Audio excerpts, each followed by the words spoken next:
Greetings, welcome. We have made it to the midweek portion of our weekly devotionals.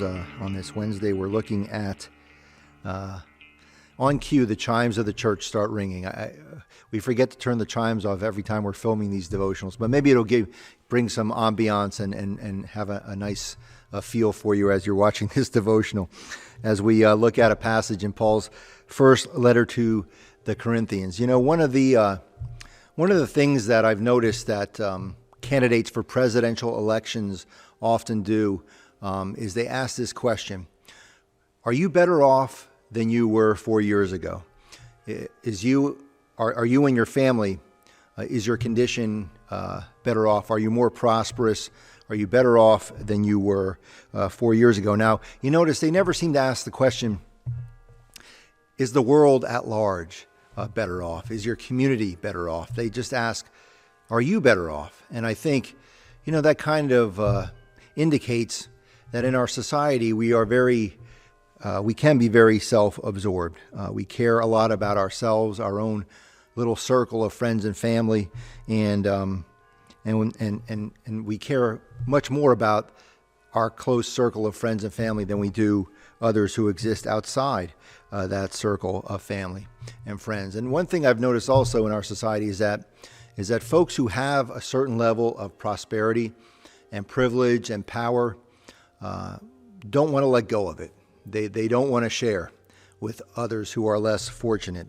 In all the racism work that I've been involved with over the last year, one of the things that I've noticed is that white folks often feel very insulted and put upon when you talk to them about race relations. They often push back and say, I'm not a racist, and I don't do these sorts of things. And I think, it stems from a discomfort.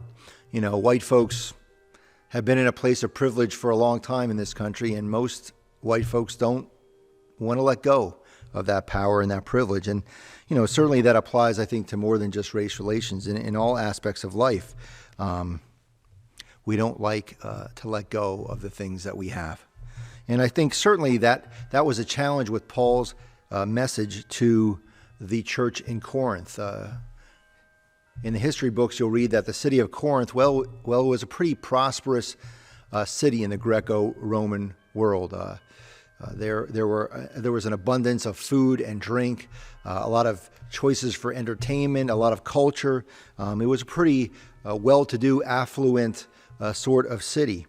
And Paul presents to them the message of the cross, the message of Jesus Christ, that in fact we are saved not through our affluence and prosperity, but that we are called to give of ourselves, to sacrifice of ourselves for the good of others. Paul writes in this letter that he had some difficulty in sharing this message. He said, for Jews demand signs and Greeks desire wisdom, but we proclaim Christ crucified, a stumbling block to Jews and foolishness to Gentiles. The message of Paul was not always well received in the churches that he was founding. It was a bit of a stumbling block to the church in Corinth, because they had to ask themselves, why should we change? If things are going along well, what's in it for us? And I think that is still a stumbling block for us today, to get over our self-absorption and to understand that the teachings of the Christian faith call us to think less about ourselves and more about the world at large, more about our community. And so my thought for today, as we listen to this message of Christ crucified in one of Paul's letters, is to ask ourselves, what are we willing to let go of to help others around us? Amen.